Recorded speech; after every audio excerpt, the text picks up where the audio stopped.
Bismillahirrahmanirrahim. Assalamualaikum warahmatullahi wabarakatuh.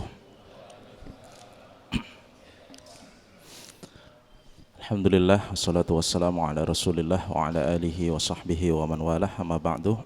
Subhanaka la ilma lana illa ma 'allamtana innaka antal alimul hakim. Rabbi syrah li sadri wa yassir li amri wahlul 'uqdatam min lisani yafqahu qawli. Bapak Ibu jamaah salat subuh dan kajian tafsir Masjid Asy-Syukur yang dimuliakan oleh Allah Subhanahu wa taala. Insyaallah kita melanjutkan kajian tafsir Al-Qur'anul Karim dengan kitab tafsir Al-Imam Ibnu Katsir rahimahullahu taala pada pagi hari ini. Terakhir kita membahas ayat yang ke-177 dari surah Al-Baqarah. Sedikit kita ulangi sebelum kita masuk bahasan ayat setelahnya. Bahwasanya pekan lalu kita belajar bersama tentang kebajikan, nilai-nilai kebaikan, di mana ayat 177 menjawab tentang keberatannya ahli kitab dan juga sebagian muslimin terkait dengan perubahan arah kiblat, perubahan arah kiblat yang dimana awal mula kiblat umat Islam adalah ke arah Baitul Maqdis atau Masjidil Aqsa, yang kemudian turun syariat yaitu menuju kiblat itu adalah ke arah Ka'bah di Masjidil Haram, ke arah Masjidil Haram. Maka melalui ayat 177 kemarin kita belajar bersama, laisal birra an tuwallu wujuhakum qibalal masyriqi wal maghrib. Kebajikan itu bukan dinilai dari kalian menghadapkan wajah kalian ke arah timur maupun ke arah barat. Mau barat, timur, ler, utara, selatan, kalau itu tidak ada unsur ketaatan pada Allah, itu tidak ada nilai ibadahnya. Bahkan apapun yang kita lakukan, apabila tidak ada unsur ibadah kepada Allah Subhanahu wa taala, tidak dinilai sebagai pahala.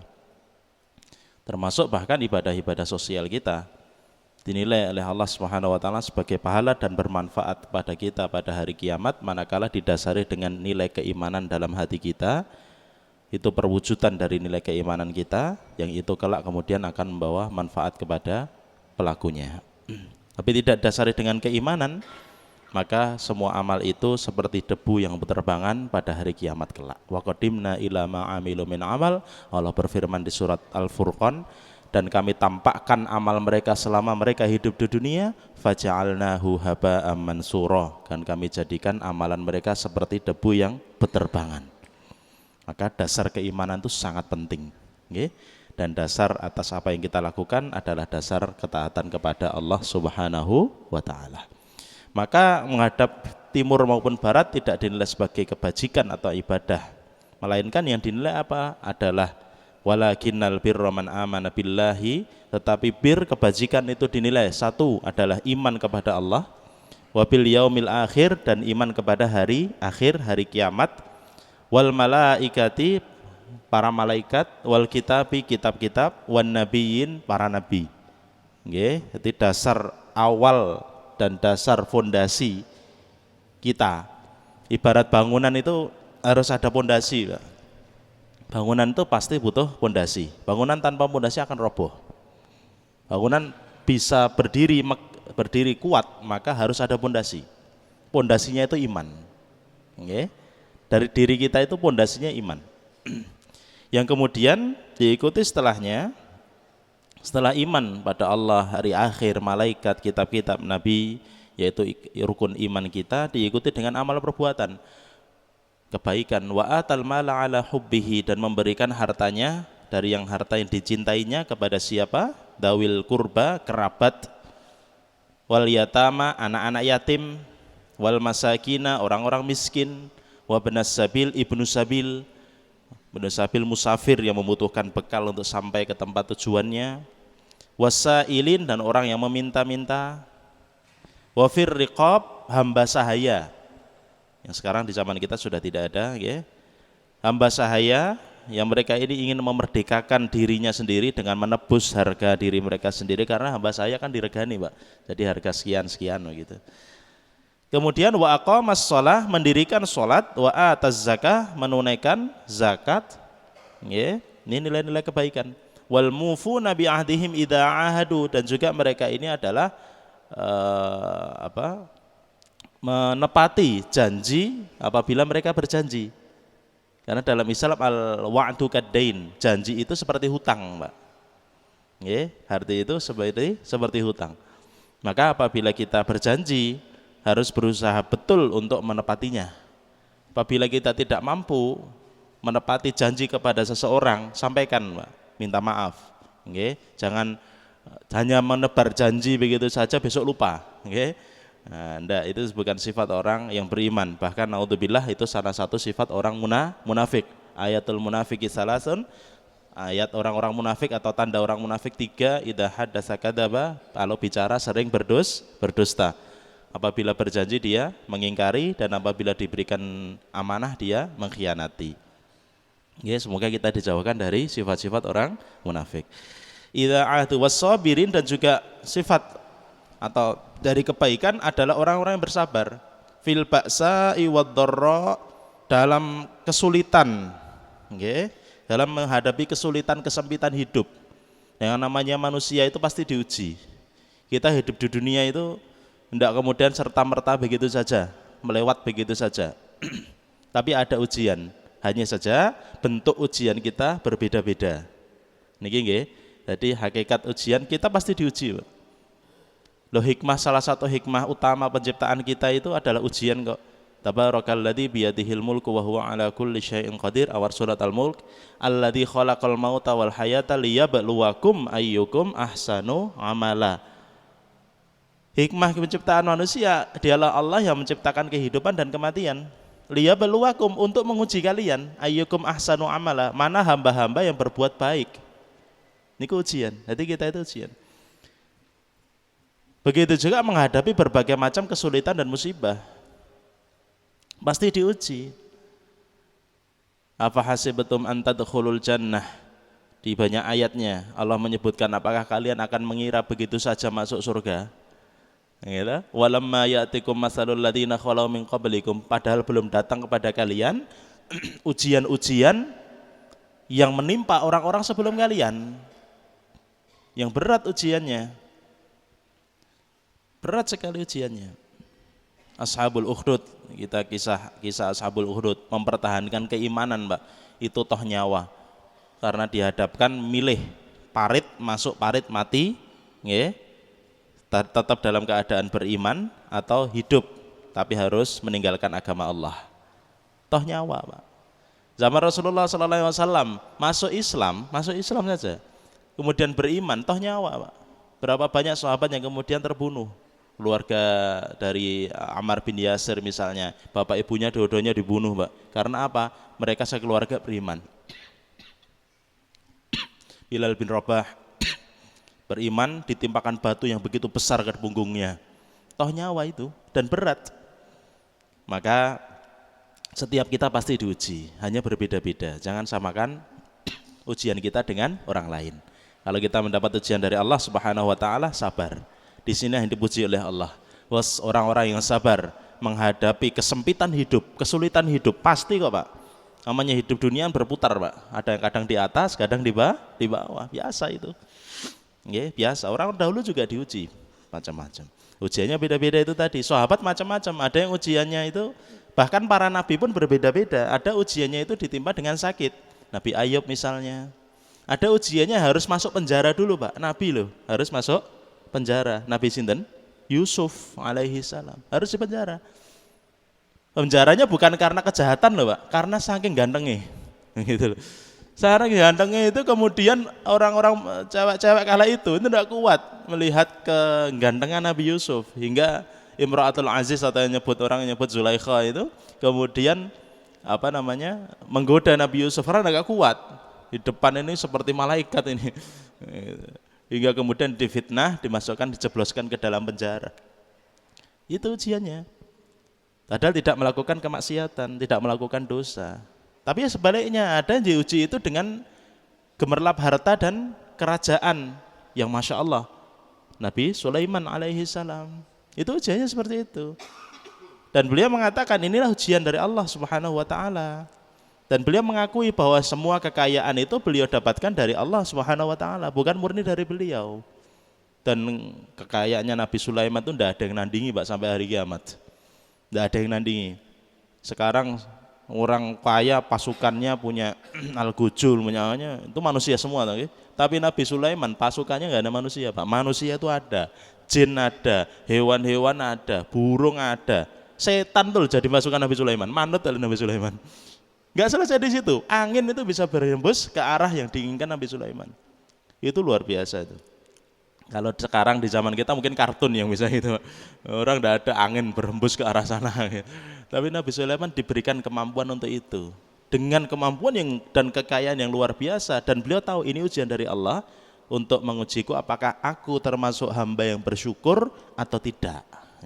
Nah di sini. Maka dari itu sekali lagi ujian kita berbeda-beda. Jangan dibandingkan. Oh kayak penak yo.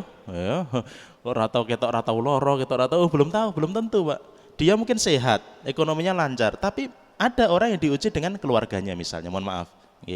Ada yang diuji dengan keluarganya, istrinya, anak-anaknya susah diatur, gitu. Ada seperti itu. Keluarganya baik-baik saja, tapi kehidupan ekonominya pas-pasan. Ada, gitu.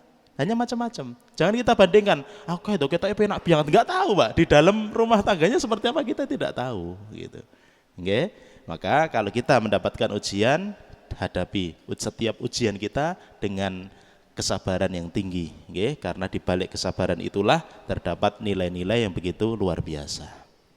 Orang yang sabar dalam kesempitan, wadharra dalam penderitaan, wahinal ba's dan dalam masa genting. Kalau di zaman Rasulullah itu sering perang, masa genting itu karena ini depan maju bisa mati Pak. Wah itu sabar, butuh kesabaran yang luar biasa itu. Maka semua tadi sifat-sifat kebaikan tadi adalah ulaikal ladzina shadaku, mereka itulah adalah orang yang benar imannya. Allah puji mereka. Wa ulaika humul muttaqun, dan mereka adalah sebenar-benar orang yang bertakwa kepada Allah Subhanahu wa taala. Maka kalau kita ketahui itulah mi'yar atau indikasi orang yang beriman. Dasari dengan iman kepada Allah dan malaikat dan rasulnya, yang kemudian diikuti dengan amal perbuatan, sholat, menunaikan zakat, dan berbuat baik kepada sesama. Baik kepada Allah, hablum minallah, dan baik kepada sesama juga. Tadi kan sesama Pak, memberikan harta kepada sesama, yaitu hablum minannas. Kita masuk ayat yang setelahnya. Bismillahirrahmanirrahim. Kita baca dulu ya. Ini ayat tentang kisos. Nah, kita akan memahami tentang syariat al-kisos dalam agama kita melalui ayat ini. Maka kita awal sarang-sarang dulu. Ada dua ayat ini yang berbicara tentang al-kisos. A'udzu billahi minasy syaithanir rajim. Monggo. A'udzu billahi minasy syaithanir rajim. Bismillahirrahmanirrahim.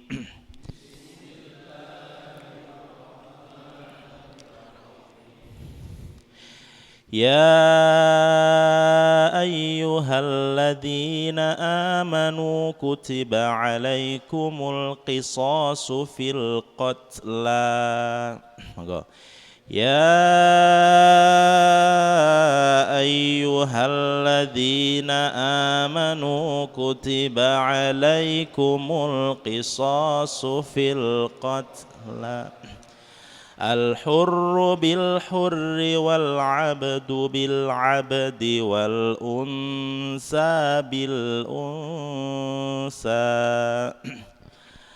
Al-hurru bil-hurri wal-'abdu bil-'abdi wal-unsa bil-unsa. Faman 'ufiya lahu min akhihi syai'un fattiba'un bil ma'ruf. Faman 'ufiya lahu min akhihi syai'un fattiba'un bil ma'ruf. Ittiba'um bil ma'rufi wa ada'un ilaihi bi ihsan. Monggo bawah. fattiba'un bil ma'rufi wa ada'un ilaihi bi ihsan dzalika takhfifum mir rabbikum wa rahmah dzalika takhfifum mir rabbikum wa rahmah faman i'tada ba'da dzalika falahu 'adzabun alim faman i'tada ba'da dzalika falahu 'adzabun alim walakum fil qisasi hayatun ya ulil albabi la'allakum tattaqun walakum fil qisasi hayatun ya ulil albabi la'allakum tattaqun. Ya, sadaqallahul azim. Nggih, menika dua ayat yang membahas tentang syariat namanya al-qisas. Nggih, syariat qisas. Napa syariat qisas niku? Syariat qisas nggih. Dan ini harus ditentukan oleh hakim atau qadhi, nggih, bukan sembarang, Mbak. Bukan sembarang setiap orang kemudian boleh memberlakukan hukum qisas. Qisas itu adalah hukuman nggih, hukuman yang setimpal terhadap pelaku perbuatan. Orang yang membunuh dengan sengaja orang lain, maka qisasnya adalah dibunuh juga. Nyawa dibalas dengan nyawa. Okay. Orang yang menyakiti, di sini tidak ada detailnya, ada di ayat yang lain. Orang yang menyakiti orang lain dengan cara tertentu, misal mohon maaf, okay, orang yang lain kemudian tidak sampai membunuh, tapi kemudian menyakiti, misal ada orang naudzubillah sampai memotong sebagian jari begitu, okay, jari misalnya. Maka qisasnya itu adalah juga pelakunya itu adalah dipotong juga jari yang semisal. Itulah namakan qisas. Oh kejem toh, mboten, sebenarnya itu adalah ada hikmah di sana. Syariat itu memberlakukan hukuman berat manakala memang dosa yang dilakukan itu berat. Okay? Dan ada hikmah di sana nanti. Kenapa kok sampai seperti itu? Hukuman membunuh atau pelaku perbuatan membunuh itu dosa besar, jelas. Selama itu adalah yang dibunuh sama muslim dan tidak juga ataupun orang kafir yang tidak dalam kondisi perang. Kalau dalam kondisi perang berbeda, ya, hukumnya sudah lain, namanya perang, gitu. Perang antara umat Islam muslimin dengan orang-orang kafir itu jelas ya mesti nyawa dengan nyawa. Tapi ini adalah kondisi yang dimana seorang muslim membunuh muslim yang lainnya, tidak dibenarkan, dan itu dosa besar. Wa man qatala mu'minan muta'ammidan fajaza'uhu jahannam.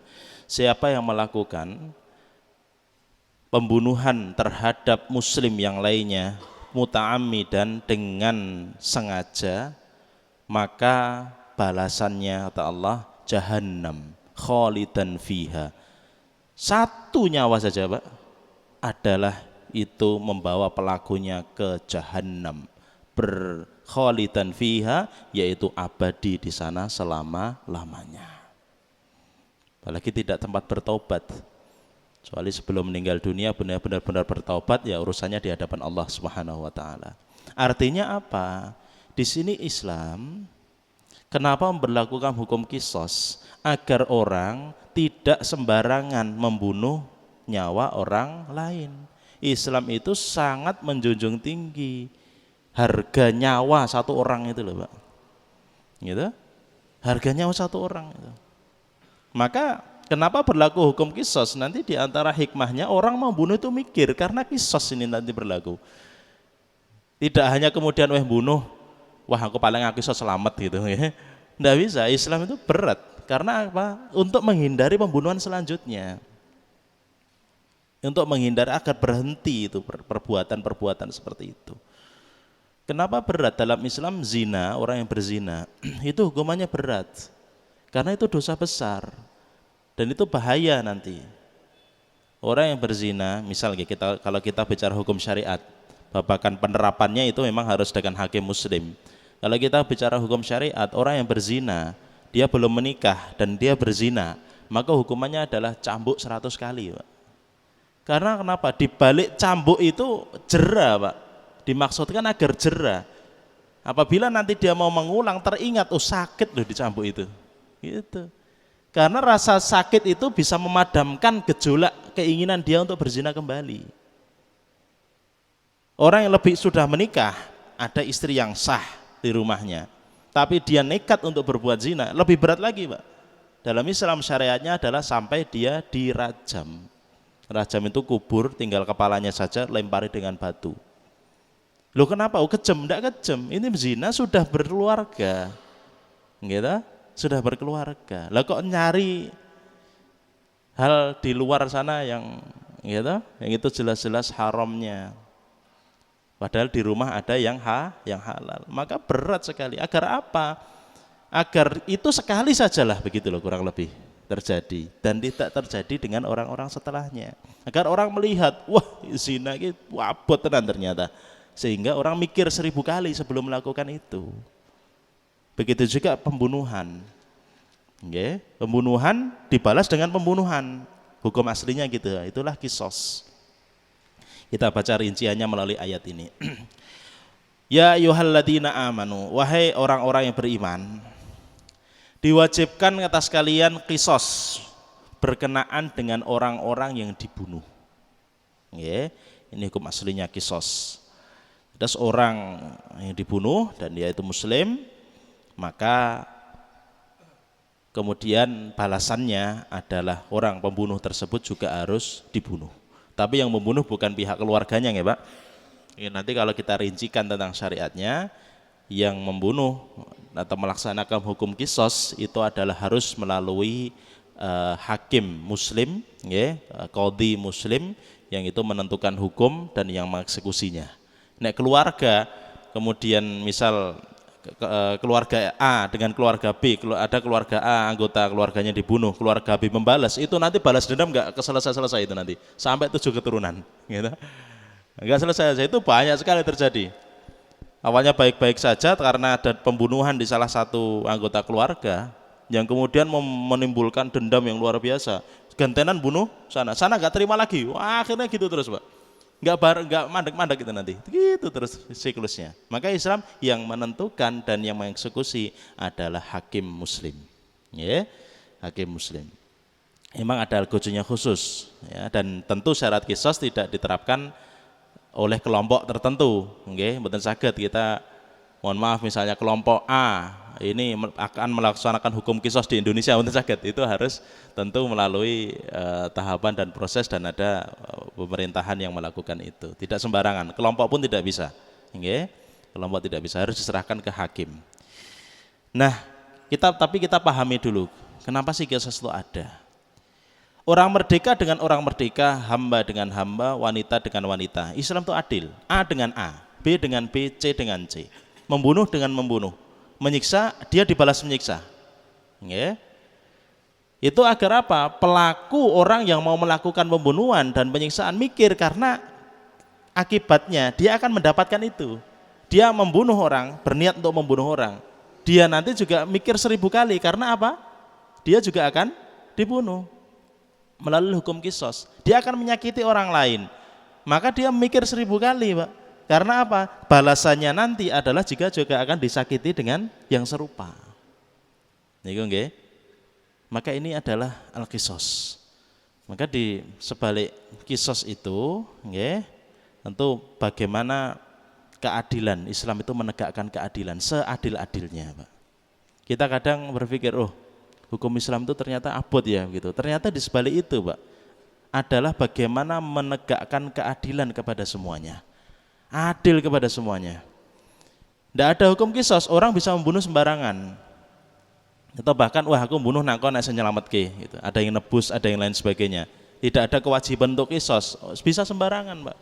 Orang mendolimi keluarga tertentu, mendolimi orang lain dengan semudah itu tanpa ada hukum kisos, tanpa ada hukum yang berat, bisa semena-mena. Ini juga terjadi dulu di zaman jahiliyah.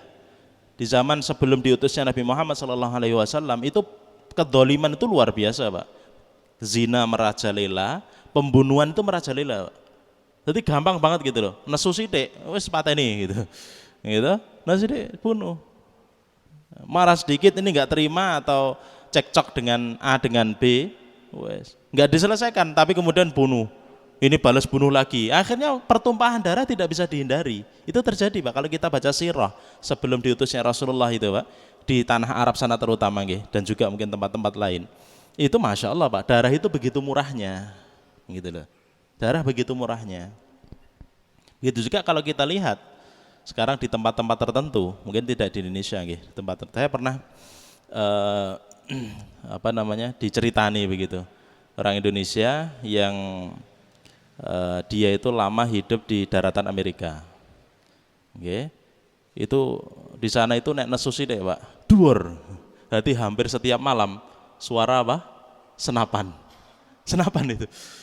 Itu beliau cerita sendiri, wah Mas di sana itu ya gimana ya, jadi ya secara ekonomi ini maju begitu. Beliau cerita sendiri gitu. Waktu itu orangnya hijrah ke sini dan 15 tahun kalau tidak salah hidup di sana. Itu nek marah Mas, sudah parani omai, sudah bawa senapan karena senapan dijual bebas, Pak. Kemudian nyawa duer, itu ya hampir tiap malam itu pasti mbuh daerah kono itu mereka sudah biasa gitu. Nek suara senapan ya wis paling kayak geger gitu. Begitu murah, Pak, nyawa. Maka Islam mencegat itu semuanya. Orang mau ngedor yang lain atau membunuh yang lain mikir 1000 kali. Itulah dasar Islam. Satu nyawa itu sungguh sangat dihormati di sisi Allah Subhanahu wa Ta'ala agar tidak sembarangan. Nah, kemudian itu adalah hukum syariatnya, kisos, harus ditegakkan itu.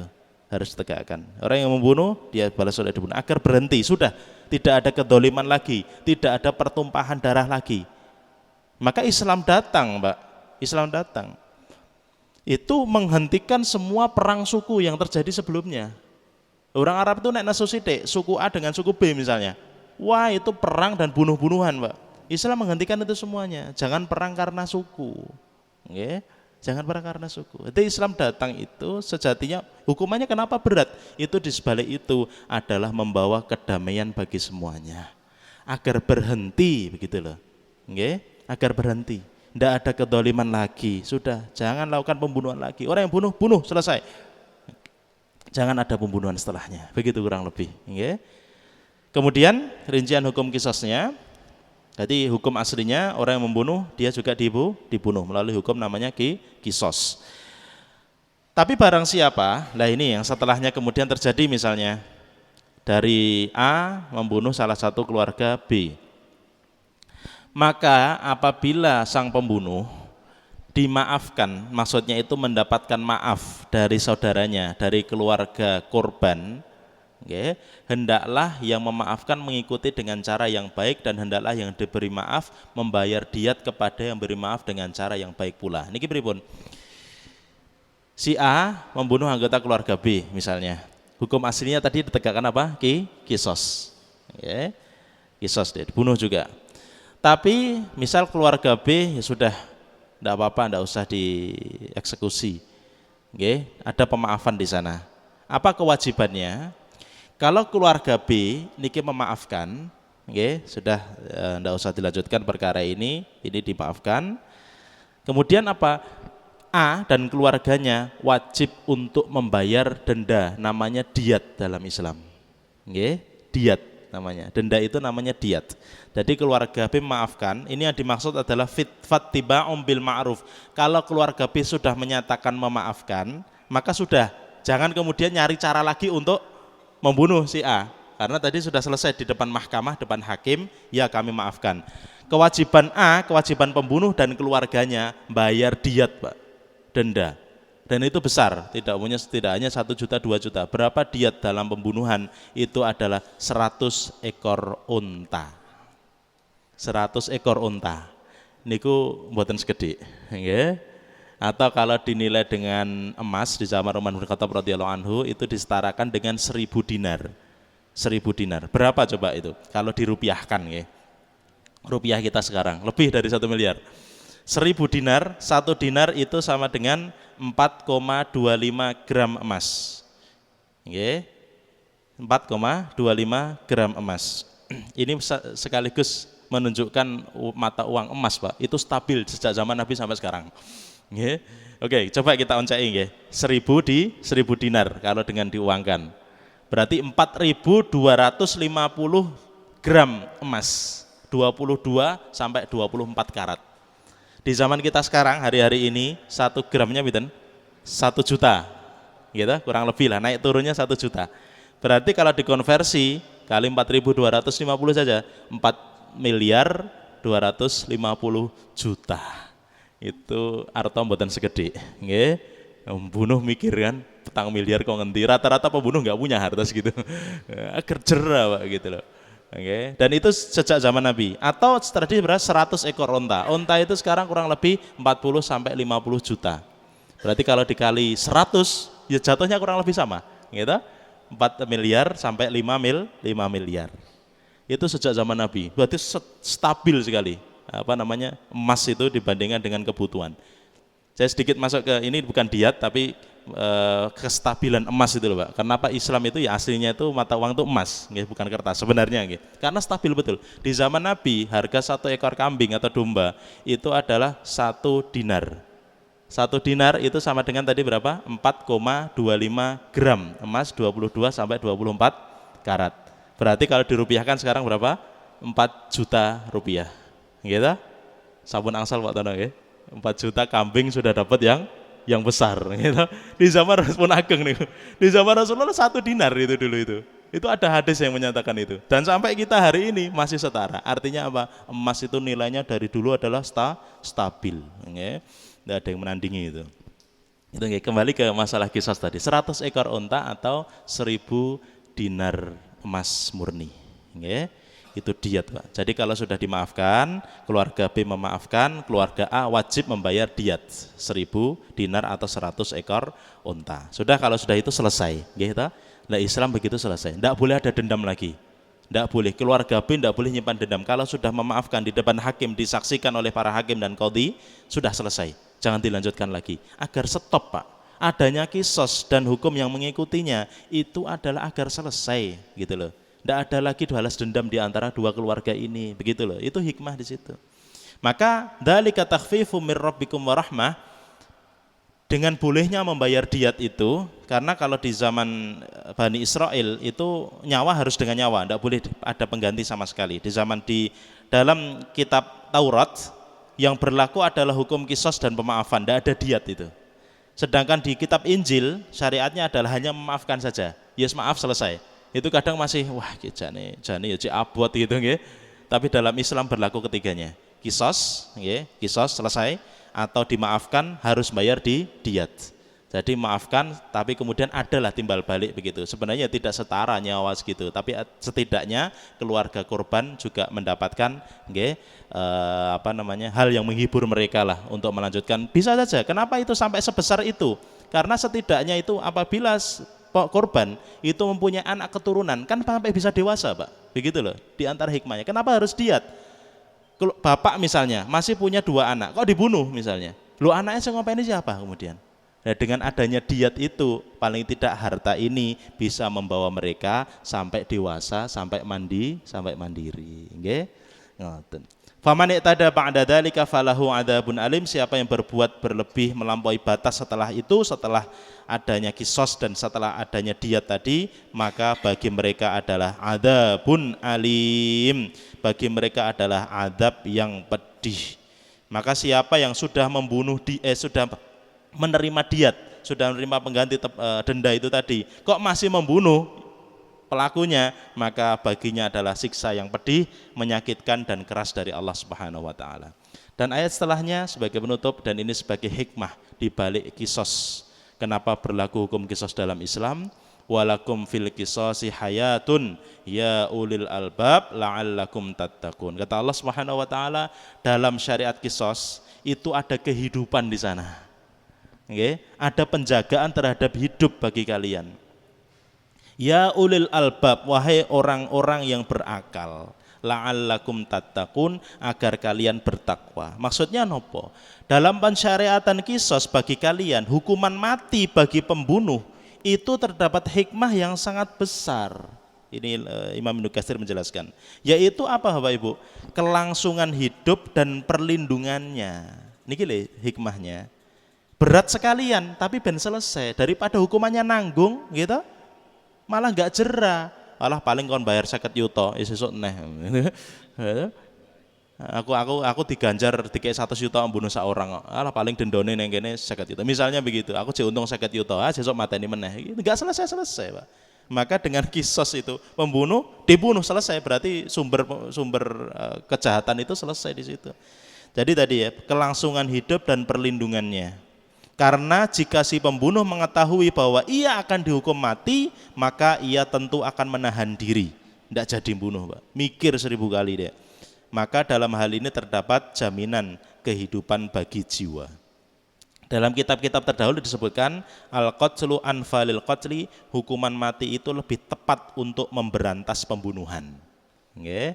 Kita mungkin tidak merasakan, Pak, nggih. Alhamdulillah di tempat kita aman, nggih. Secara umum lah nggih, di sekitar kita itu sangat minim, alhamdulillah, kita syukuri Pak nggih, dalam kondisi seperti ini. Kita tidak tahu kondisi tempat lain, nyawa itu begitu murah, harta itu begitu murah, perampokan di mana-mana nggih.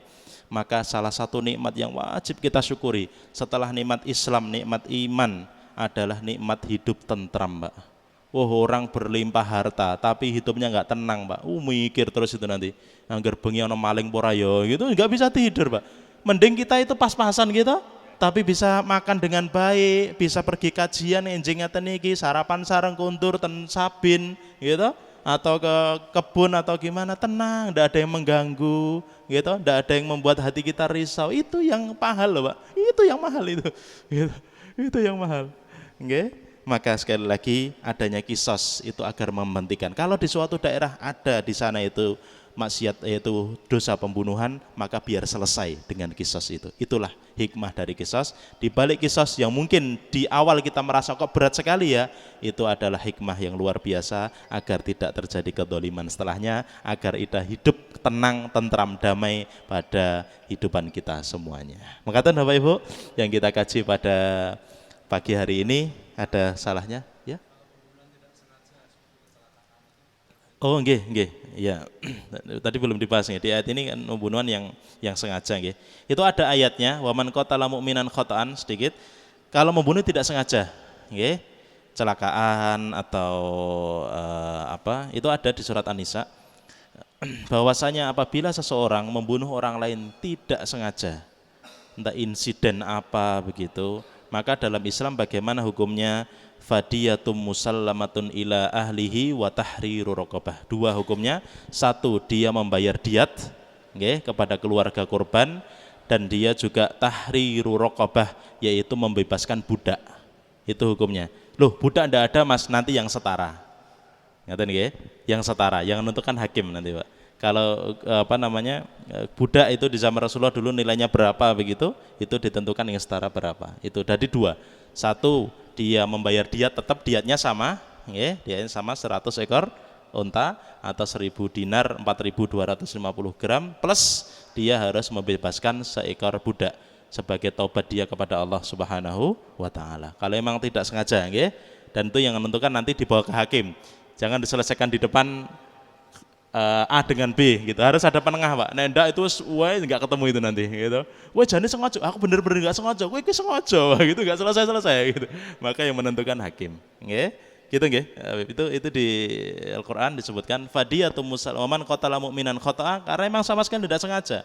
Orang latihan misalnya latihan nembak atau latihan panah, latihan ndelalah meleset gitu. Bahaya sekali. Maka di tempat yang aman gitu. Meleset kena orang sampai terbunuh misalnya atau tertabrak itu tadi, maka diat, tidak ada kisos di situ, nggak ada, karena memang tidak sengaja. Kisos itu berlaku bagi pembunuhan yang sengaja, ngaten. Maka Nanti mungkin akan kita sedikit bahas lebih lanjut terkait itu. Ini terkait kisos, yaitu bunuhan dengan sengaja.